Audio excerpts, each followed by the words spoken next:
आप सबके बीच आके मेरे को भी मेरी माँ की याद आ गई।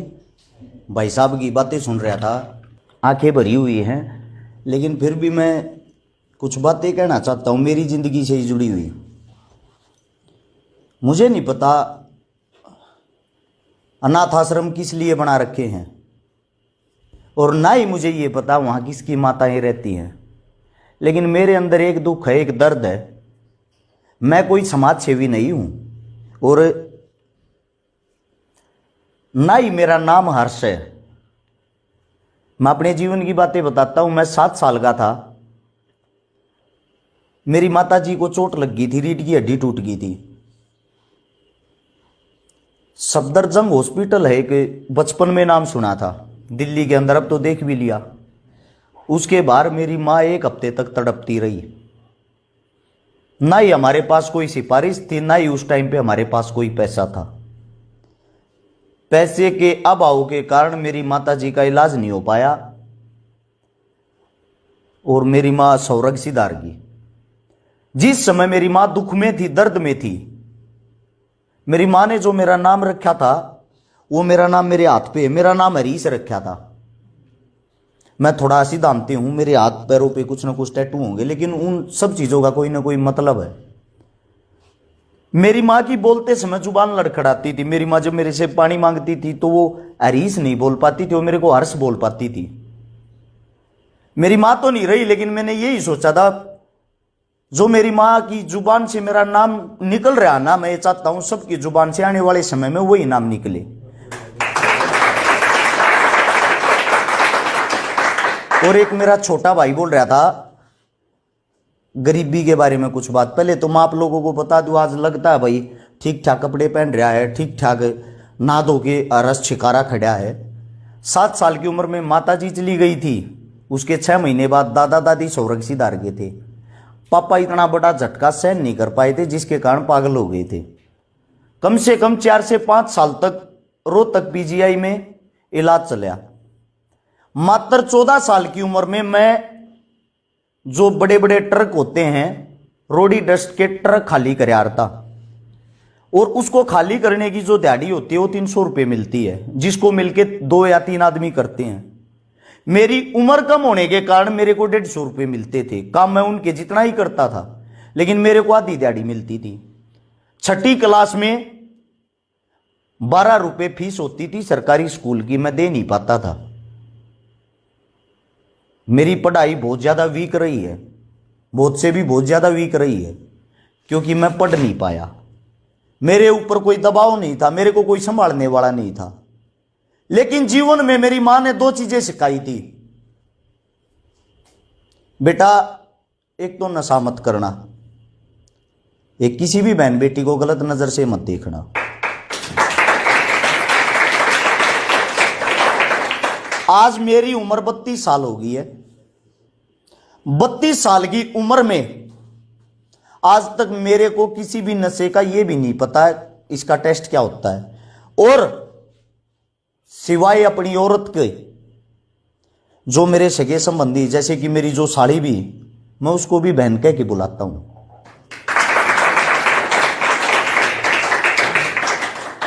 मैं कोई समाज सेवा नहीं कर रहा हूं, मैं मेरी मां के दुख का बदला ले रहा हूं। 20 करोड़ रुपए की नगद लोगों की मदद कर चुका हूं, गरीब आदमियों की।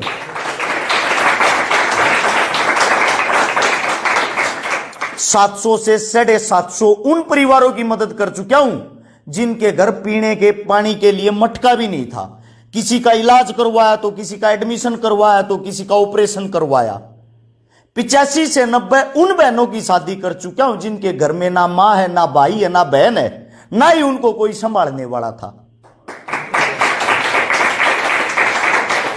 14 से 15 उन बेटियों के भात भर चुका हूं जिनका भाई नहीं था।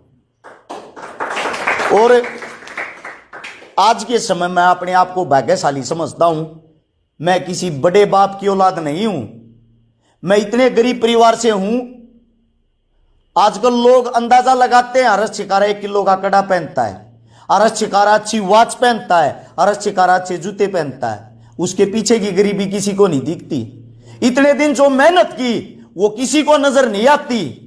सैकड़ों से ज्यादा आंदोलन कर चुका हूं अकेले। 2019 में 57 आंदोलन किए हैं। जो मेरी बहन बेटियों की इज्जत के लिए, इज्जत को तार तार करते हैं ना, जो बलात्कारी होते हैं, जो पॉक्सो कानून पास हुआ है कि 14 साल से कम उम्र की बच्ची या बेटी के साथ अगर दरिंदगी हो तो सीधी फांसी हो, उसके लिए अरश शिकारा ने अकेले ने 7 आंदोलन किए हैं। परमात्मा की दया से आज तक शरीर में कोई चोट नहीं लगी। अगर कोई चोट लगी है ना सिर्फ आंदोलनों में, और एक जगह से हाथ पैर कटे फटे टूटे हुए सिर्फ पुलिस वालों की लाठियों से और आंदोलन करते हुए चोटें लगी हैं। और आज भी कुछ मेरे साथी, कुछ मेरे भाई जो मंद बुद्धि होते हैं, जिनको कोई काम नहीं होता, जो भेड़ चाल चलते हैं, वे अपने घर सोशल मीडिया पे बैठ के एक बात कहते हैं, अरश शिकारा चोर है।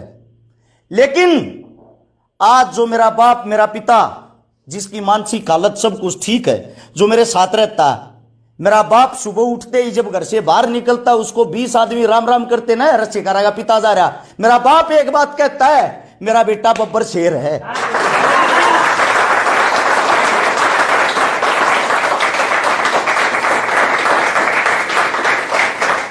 वैसा किसी के पास भी आ सकता, कहीं से भी आ सकता, कभी भी आ सकता है।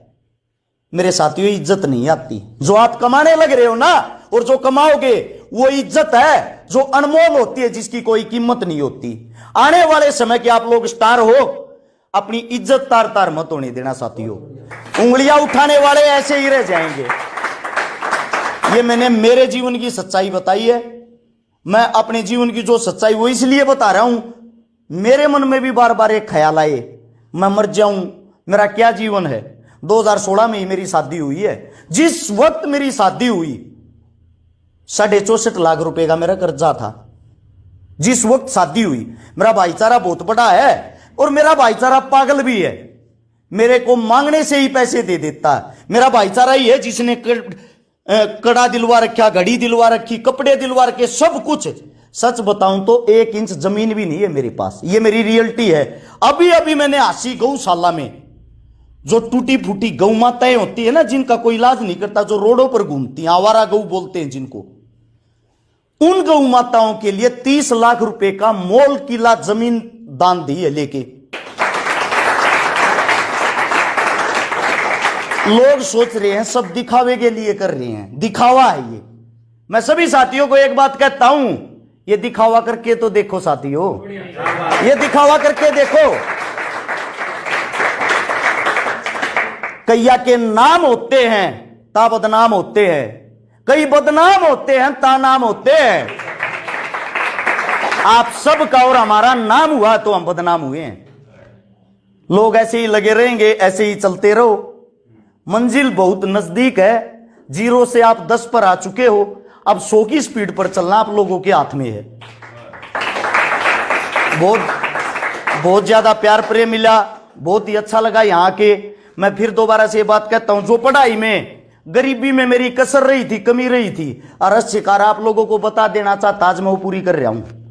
हाल फिलहाल ग्रेजुएशन कर रखी है, आयुर्वेदा कर रखी है, लॉ का फाइनल ईयर चल रहा है। और पढ़ा लिखा नहीं हूं मैं, पढ़े लिखे तो एक से एक है।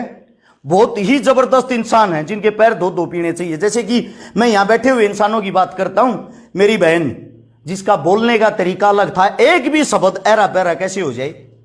ये वो एक मेरा भाई था पीछे, ये लंबा भाई, नाम तो मेरे दिमाग से निकल गया, क्या नाम भाई का? दीपक भाई। इसकी आवाज में जो करारापन है ना, बहुत कम आदमियों की आवाज में होता है। मतलब आप लोगों को हर इंसान के अंदर कुछ ना कुछ खास बात है, कुछ ना कुछ अच्छी चीज होती है। जो भी आप लोगों के अंदर अच्छी चीज है ना, उसको निखार कर बाहर लेके आए, किसी की कॉपी ना करें। 100% आप लोग कामयाब हो गए, क्योंकि आपको भगवान देख रहा है। एक बात आप लोगों को बता देता हूं, भगत सिंह जिस समय जेल में था ना, उसके दिल दिमाग में एक चीज का दुख था, सांड्रस मारने का। आजादी कभी भी खून खराबे गोली से नहीं आई, कलम से आई है। भगत सिंह ने जो जेल में बैठ के जो बातें लिखी हैं, जो अपने दिल दिमाग को खोल के लोगों को अपने विचार दिखाए हैं। आजादी उन चीजों से आई है, जो क्रांति आती है वो आप लोगों की कलमों से आती है। अपनी कलम को मत बिकने देना, अपनी कलम को मत टूटने देना।